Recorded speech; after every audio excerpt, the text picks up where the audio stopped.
Bonjour tout le monde et bienvenue sur la chaîne de l'univers de l'ange Cathy. Donc en ce vendredi 24 janvier 2025. J'espère que vous allez bien. Alors ici nous avons toujours un temps maussade, pas de soleil. Quelque part on a un petit peu l'habitude, bref. Et j'ai vu que j'avais une personne en plus, donc bienvenue à cette nouvelle personne. Je ne vois pas qui est ça, ou à moins que ce soit You qui m'a remis une personne. Des fois on en enlève, on en retire. Donc en tout cas, bienvenue sur cette chaîne. Donc j'espère que vous allez bien, que vous avez passé une très bonne nuit, etc. etc. Et donc je vais commencer par vous dire donc le dicton du jour. Les anges sont de pure pensée divine. Alors ceci est de Marie Baker Eddy. Voilà, j'espère que vous allez bien. Donc petit caput. Alors je ne vais pas vous mentir, c'est le deuxième de la matinée. Et puis, comme je suis en attente, comment dire, d'une intervention au niveau de mes WC, donc j'ai pensé déjà à vous faire écouter des petites infos comme ça qui ne durent pas longtemps, ça dure quoi, à peine 20 minutes, hein. Et puis donc j'apprends aussi, donc j'ai appris ce matin euh, qu'il risque d'avoir une tempête, risque d'inondation dans le Morbihan. Donc j'avais vu ceci avec l'oracle de la triade, pardon, au niveau de la carte des émotions, et j'ai vu de l'eau et je vous ai parlé d'inondation, etc. Et je vous avais dit que c'était pas terminé. Euh, Malheureusement, c'est ce qui va se passer. C'est mon ressenti personnel propre à moi-même. Voilà, voilà. Donc, j'ai vu que ça plaisait à certaines personnes, ces petits messages des anges, de la forêt, etc. Donc, je continuerai, comme je l'ai dit, peut-être pas tous les jours, je vais peut-être ralentir un petit peu quand même. Et puis, d'autres petites choses, enfin, de petites choses, d'autres messages autres que cela. Voilà, voilà. Donc, asservi rapidement. Donc, je ne sais pas comment je vais mettre ce titre-là, peut-être info. Donc, comme je dis, on en prend, on en laisse, on en laisse. J'ai découvert ceci donc ce matin et je me suis dit quelque part que ça peut être intéressant. Voilà, pour les personnes qui aiment un petit peu des infos autres que dans les merdias. Voilà. Donc je vous souhaite une bonne écoute et je vous retrouve tout de suite après. De plus, Trump, déclassification du dossier JFK, la fin du marais. Avant de répondre à ces deux questions et traiter d'autres sujets d'actualité, vous connaissez la coutume sur cette chaîne, je commence toujours mon entretien par remercier ceux qui m'ont permis justement de le produire, car ils m'ont financé des merci rémunérateurs. Et aujourd'hui sont à l'honneur des fidèles parmi les fidèles, Rambard, Philippe Bohen, Franz Ambroche, Isabelle Bichung, Franz Backelmann, Farisme et Radar Radar. Merci à eux du fond du cœur. Et puis je tenais à vous remercier pour votre soutien inconditionnel. Oui, il faut aider la réinformation. Comment faire? C'est simple, il suffit de lever le petit pouce, écrire de gentils messages et diffuser sur d'autres réseaux sociaux. Merci à tous. Alerte info, Donald Trump signe un décret pour déclassifier les dossiers sur les assassinats de John Fitzgerald Kennedy et Martin Luther King. Il faut savoir que plus de la moitié des Américains ne croient pas aux thèses officielles des morts de Kennedy et de Martin Luther King. Trump répond ainsi à une attente de ses électeurs et il tient sa promesse. Et surtout, il tord le cou à la notion de complotisme. Voici pourquoi. Nous sommes le 22 novembre 1963, il est midi et demi, le président américain John Fitzgerald Kennedy est assassiné à Dallas. La suite ressemble à un scénario d'un mauvais film américain. Lee Harvey Oswald, le présumé meurtrier de Kennedy, est arrêté dans la foulée. Eh bien, ce Lee Harvey Oswald est assassiné 2 jours plus tard par un membre de la mafia, Jack Leon Ruby. Face à la colère qui gronde, Johnson nomme une commission d'enquête, la commission Warren. Elle conclut à la seule culpabilité de la barbouze, ancien agent de la CIA, Lee Harvey Oswald. Il aurait tué Kennedy d'une seule balle. Personne de sérieux ne croit à cette version officielle. Le résultat, des milliers d'articles, de livres, de reportages, de films consacrés à l'assassinat de Kennedy. Et combien d'hypothèses? Le coupable, Johnson, le FBI, la mafia, voire la CIA. Et à chaque fois, des accusations de complotisme pour ceux qui remettent en cause les commissions. Eh bien, tenez, un reportage qui ridiculise une bonne fois pour toutes ces commissions. John Fitzgerald Kennedy, ce que les docteurs ont vu, un document de la Paramount. Oui, qu'est-ce qu'ils ont vu? Les médecins disent tous avoir vu lorsque Kennedy est arrivé dans la salle de traumatologie de Parkland Memorial Hospital. C'est une blessure par balle à l'avant du cou de Kennedy, avec une blessure de sortie à l'arrière de la tête. Les médecins sont unanimes pour dire que c'est ce qu'ils ont vu. Et ce qu'ils ont vu contredit la version officielle. Le récit officiel de l'assassinat, avancé par le gouvernement dans les heures qui ont suivi la fusillade, est maintenu depuis lors, et que Lee Harvey Oswald avait agi seul et avait tiré sur Kennedy par derrière avec un fusil depuis une fenêtre du Texas School Book après que le cortège présidentiel a dépassé le bâtiment et s'est éloigné. Il y avait donc au moins 2 tireurs. Et les médecins ont subi à l'époque des pressions pour cacher la vérité au grand public. Attendez, je ne suis pas là pour livrer une contre-enquête. Non, ce n'est pas mon propos. Ce que je veux juste mettre en lumière, c'est que ces témoignages montrent que les autorités américaines de l'époque ont menti. Et pourtant, toute personne remettant en cause ce tissu de mensonges de la commission Warren était qualifiée de complotiste. Et oui, le mot de complotiste a été forgé par la CIA à cette occasion. Philippe Murer, le président Trump déclassifie les dossiers sur la mort de Kennedy. Nous allons apprendre des choses incroyables. Le mot complotisme a été inventé alors par la CIA, car plus de 50% des Américains ne croyaient pas la thèse de la commission Warren. C'était de l'intimidation, bien évidemment, des libres penseurs. Cette déclassification est donc un coup rude à tous ceux qui contrôlent l'information depuis 60 ans, le Marais, qui nous impose leur infâme propagande et qui diabolise tous ceux qui veulent rétablir les faits à grands coups de complotisme. Après Kennedy, la pandémie. Gérard Davet et Fabrice Lhomme, l'Élysée a essayé de bloquer les enquêtes sur la crise du Covid.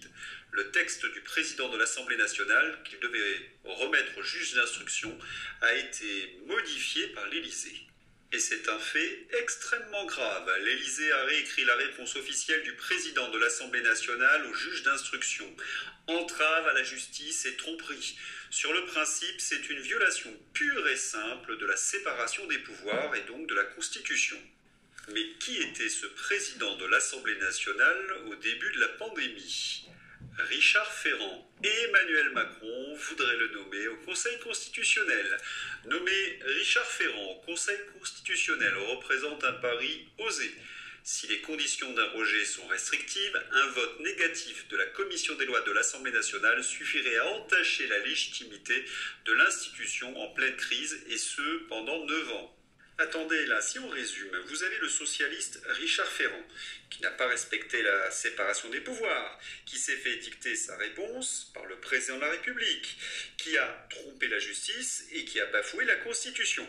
Eh bien, c'est à lui que Macron pense pour présider le Conseil constitutionnel. La Macronie est un marécage puant. Et au fait, pourquoi le socialiste Richard Ferrand a-t-il démissionné du perchoir ? Parce qu'il a enrichi sa compagne de 600 000 €. Voici comment. Selon l'enquête, Richard Ferrand a signé fin 2010 au nom de sa compagne un compromis pour acheter un immeuble, au moment même où les mutuelles de Bretagne étaient à la recherche de nouveaux locaux. Ce compromis avait été assorti d'une clause conditionnant l'achat du bien à la promesse de sa location par l'organisme de Richard Ferrand. Ce n'est qu'une fois cette location approuvée par Sandrine Doussin, sa compagne, avait monté une SCI domiciliée à l'adresse commune du couple pour finaliser la transaction. Elle avait pu emprunter la totalité des 375 000 € nécessaires, le loyer annuel de 42 000 € sur 9 ans permettait d'autofinancer l'opération. La suite, là, c'est le pompon. Les lieux possédaient donc par la compagne de Richard Ferrand avait ensuite été rénové par les Mutuelles de Bretagne, organisme bénéficiant de subventions publiques pour environ 250 000 euros. La prise illégale d'intérêt ne faisait aucun doute, sauf que la Cour de cassation a confirmé mercredi la prescription pour le délit de prise illégale d'intérêt visant Richard Ferrand dans l'affaire des Mutuelles de Bretagne. Cette décision devrait entraîner la fin des poursuites contre l'ancien président de l'Assemblée nationale. Ce socialiste a détourné 600 000 euros au profit de sa compagne, mais il y a prescription. Et il pourrait présider le Conseil constitutionnel. Oui, à vomir. Revenons sur les propos de Davé et l'homme, notamment sur le fait que l'Élysée a essayé de bloquer les enquêtes sur la crise du Covid. Ces enquêtes concernent principalement le manque de moyens de l'hôpital, la fermeture des lits et les mensonges sur le masque. Nous mesurons chaque jour l'abomination de cette politique. L'hôpital annonce qu'un patient est décédé après avoir attendu plus de 9 heures aux urgences à Nantes. Les révélations de Davé et l'homme sont donc importantes, mais les deux journalistes de l'E-Monde ne vont pas très loin non plus. Ils se sont bien gardés d'attaquer d'autres sujets plus sensibles, le shoot, le confinement, le poids des laboratoires dans la gestion de la pandémie. Et l'origine du virus. Verity France, des documents non classifiés de la DARPA confirment la vérité choquante. Le virus a été créé par Eco Health Alliance à l'Institut de virologie de Wuhan, coordonné par Peter Daszak et conçu pour être délibérément virulent et humanisé. À la lueur de cette information, vous avez compris, les mainstream lâchent du lest sur la pandémie, sur les masques, mais pour mieux cacher l'essentiel, l'origine du virus et les contrats avec les laboratoires. Est-ce qu'ils pourront le faire longtemps ? On attend en effet les révélations de Robert Kennedy Jr. sur le sujet. Vous avez donc tous ces progressistes qui, pour cacher leurs méfaits, ont tenté de contrôler la presse. Ils étaient aidés par les fact-checkers. AFP, Agence France Propagande, 8 millions d'euros versés par an par Meta à l'AFP pour payer 150 fact-checkers pour harceler et nous insulter. Il faut fermer cette agence. Les journalistes complices qui ont relayé les calomnies et les propagandes doivent perdre leur accréditation. Coucou les no-fac-merdes corrompus, vous saviez que Zuckerberg filait 8 millions d'euros par an à l'AFP pour nous censurer et blanchir de fausses informations ? Oui, tout devait être sous contrôle, et pas seulement la presse, également les encyclopédies en ligne. Wikipédia attaqué pour son militantisme de gauche. Le Point reconnaît la propagande de la plateforme et dénonce la fabrique d'une manipulation. Non mais vous imaginez cette farce quand tous ces progressistes arrivaient sur les plateaux de télévision et qu'ils avaient dans leur bouche les mots démocratie, pluralité, liberté d'expression ou respect des individus. Un cynisme stratosphérique, parce que la réalité, nous venons de la montrer, c'est censure, propagande, manipulation et persécution. Donald Trump. Le président Donald Trump humilie le PDG de Bank of America, Brian Moynihan, pour avoir supprimé les comptes bancaires des militants de droite. Et oui, quand vous êtes un opposant à Joe Biden, à Obama ou à Emmanuel Macron, vous pouvez voir vos comptes en banque clôturés. Certains opposants politiques ont même eu des contrôles fiscaux. Marguerite Stern, compte bancaire fermé, compte Instagram d'Alice Cordier fermé, diffamation permanente, coups et menaces, et maintenant une conférence censurée. C'est ça le progressisme, une adaptation de 1984 d'Orwell. Vous savez qu'en ce moment se déroule le World Economic Forum. Donald Trump y a fait une apparition fracassante. Trump s'adresse en direct au Forum économique mondial de Davos. Aux États-Unis, la vérité biologique redevient loi. Il n'y a que deux genres, hommes et femmes. Face au cirque woke imposé par les élites globalistes, Trump trace une ligne rouge. Pas de compromis. Et c'est repris par le président argentin. Milei s'est présenté à Davos uniquement pour exposer en direct l'intégralité de leur programme maléfique et éveillé. Il a dénoncé à son tour l'agenda woke. Les élites du World Economic Forum sont en pleine panique. Vous pouvez l'entendre dans leur voix tremblante. Leur emprise sur le pouvoir est en train de s'effondrer.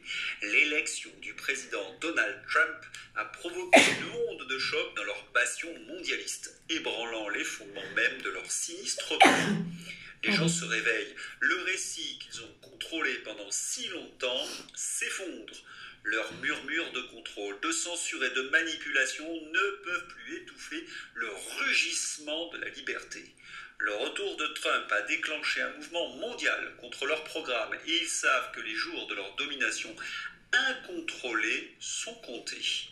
Le World Economic Forum pensait pouvoir imposer sa vision dystopique. Ville de 15 minutes, identification numérique et pouvoir centralisé.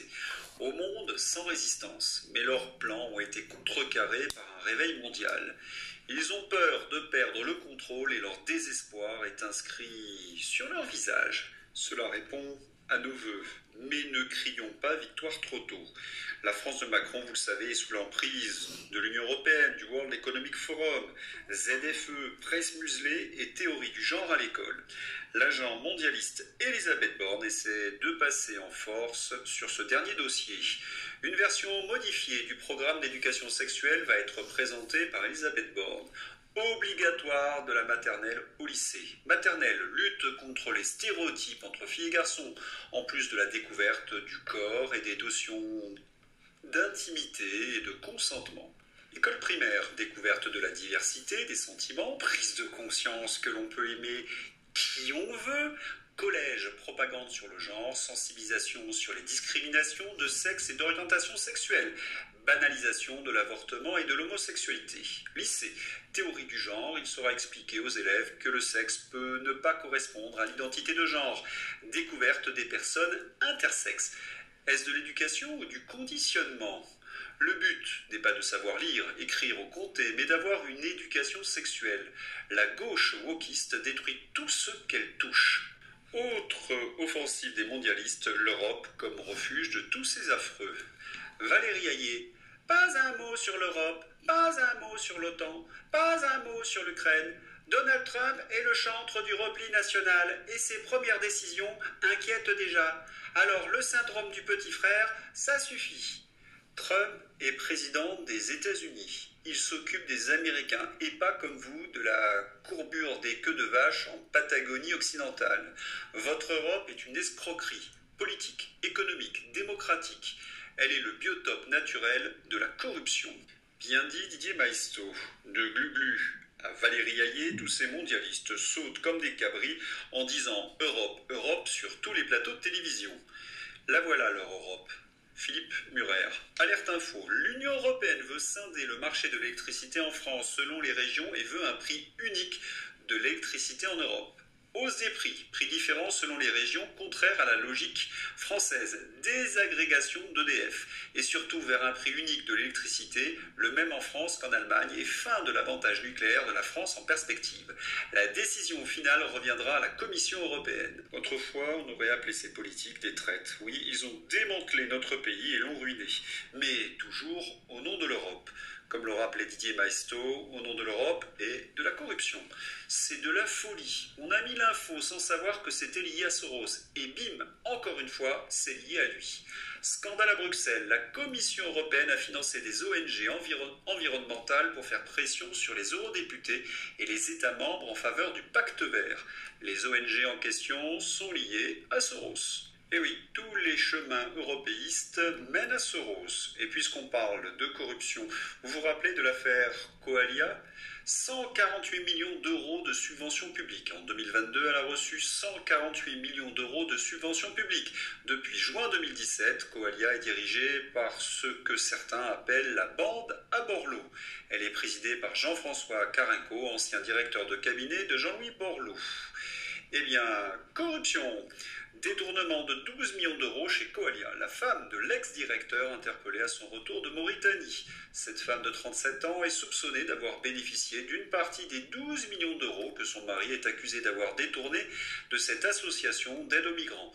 Interpellée à Villeneuve-le-Roi, Val-de-Marne, elle a été placée sous contrôle judiciaire.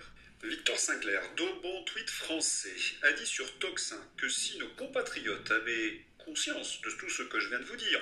Propagande, manipulation, corruption. Eh bien, Macron ne tiendrait pas 24 heures. Ceci explique cela. C'est l'heure d'ouvrir la page fantaisie avec Emmanuel Macron. En 2025, on doit pouvoir payer au péage avec son téléphone. L'engagement d'Emmanuel Macron pour cette nouvelle année. Le président de la République a répondu à un TikToker qui affirmait s'être fait verbaliser pour avoir utilisé son téléphone au péage. Là, il a eu le nez creux, Emmanuel Macron. L'influenceur en question. Emmanuel Macron a remercié un influenceur, TikToker, qui dans l'une de ses vidéos le qualifie de nain qui est marié à sa prof de français et qui dirige un pays qui fait la taille d'une chips et trouve qu'intégrer la République dans l'islam, c'est n'importe quoi. Deux poids, deux mesures. Macron exécute le même geste qu'Elon Musk, mais pas de commentaires de la gauche, ni de ces faux historiens comme Chapoutot. Emmanuel Macron pense-t-il prendre la poudre d'escampette? Je l'avais annoncé il y a quelques semaines. Et c'est officiel. Emmanuel et Bribri disent adieu à leur maison du Touquet. Le couple veut déménager après avoir investi une fortune. Bribri, la guerrière, fait des vagues sur les réseaux sociaux, de nombreux détournements, et puis certains rappellent la réalité. Anne annonce avoir récupéré ses 800 000 euros et qu'elle est maintenant en couple à distance avec un certain Leonardo. Adri, revois tes sources avant de publier des choses stupides sur Internet. Cet internaute est-il de gauche? Est-il l'élève de Chapoutot?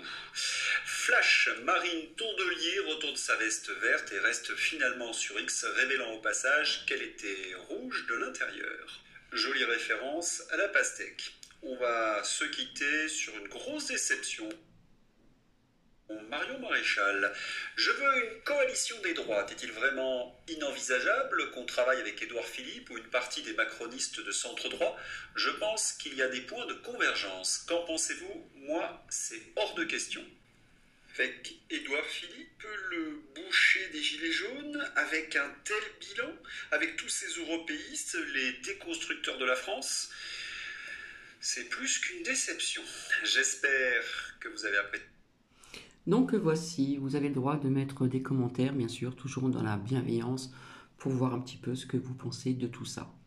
Donc comme je vous l'avais dit, il y aurait des vérités qui allaient donc sortir. Voilà. En ce qui concerne ce fameux confinement là que l'on voit, que l'on entend, soi-disant, je crois, à partir du 5 février.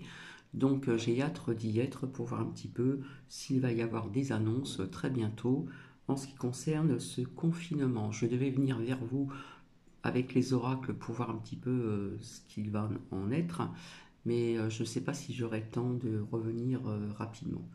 Voilà, donc sur ce, je vous souhaite une agréable journée. Je verrai si je peux revenir aussi pour parler de l'amitié. Pour moi, il était nécessaire de vous faire partager donc ces infos. Voilà. Sur ce, je vous embrasse et je vous souhaite une agréable journée et je vous dis à très bientôt. Bisous à vous.